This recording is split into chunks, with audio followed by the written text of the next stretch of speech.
Kumbinsido pa rin ang Department of Agriculture na may saysay ang pagsasagawa ng cloud seeding operation sa gitna ng nararamdamang epekto ng El Nino sa agrikultura.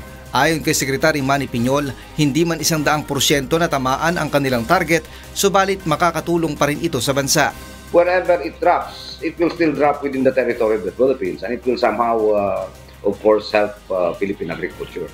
Base sa record ng Bureau of Soil and Water Management o BSWM, nasa 76% ang success rate ng isinasagawang cloud seeding noong 2014 hanggang 2016 na mga taong may El Nino din.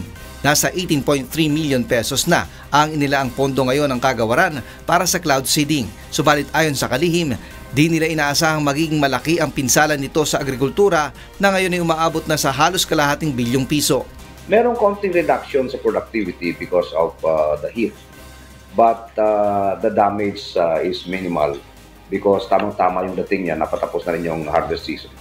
Sang-ayon naman si dating Agriculture Secretary William Dar sa pagsasagawa ng cloud seeding dahil ito anya ang pinakamabilis na paraan upang makapagpaulan. Subalit dapat anya ay mamuhunan pa sa pangmatagalang solusyon gaya ng reforestation o pagpapakapal ng mga puno sa mga kagubatan. Yung watershed areas, 18 watershed areas in the country, continuously ito yung investment area.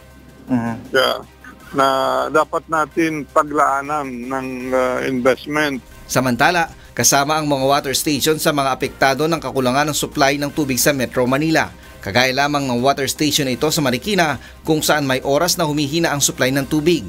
Hindi naman sila maaaring kumuha ng tubig sa Laguna Lake o kaya ay sa Manila Bay kahit na 21 stages na ang dinadaanan ng kanilang proseso. Nako, masisira po ang membrane pag pinadaan mo po yung direktang galing Manila Bay tsaka yung sa Laguna Lake. Ang treatment plant ng Maynilad sa Putatan, Muntinlupa na ginastusan ng bilyong piso ay sa Laguna Lake kumukuha ng tubig.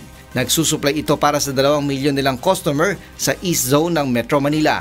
Pinaplano pa rin nila na kumuha ng tubig sa Manila Bay, subalit maaari nilang matagalan pa ito dahil mas malaki ang kailangang pondo. Ray Pilayo, UNTV, News and Rescue, Quezon City.